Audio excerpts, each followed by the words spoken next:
اتوار کے روز برلن میں کووڈ-19 کے لاک ڈاؤن کے خلاف احتجاج کی ویڈیوز سوشل میڈیا پر وائرل ہوئی ہیں،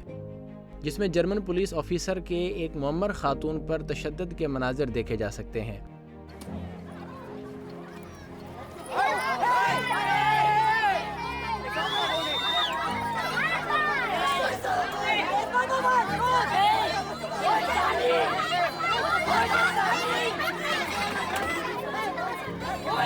دوسری طرف اقوام متحدہ کے خصوصی رپورٹر نیلز میلزر نے جرمن پولیس کے تشدد کے متعلق تفصیلات طلب کر لی ہیں۔ فوٹیج میں دکھایا گیا ہے کہ پولیس آفیسر نے اپنے دونوں ہاتھوں سے عمر رسیدہ خاتون کی گردن پکڑ کر اسے زمین پر پٹخ دیا،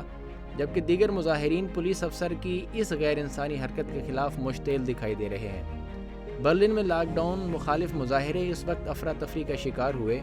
جب پولیس نے مظاہروں کو زبردستی بند کرنے کی کوشش کی،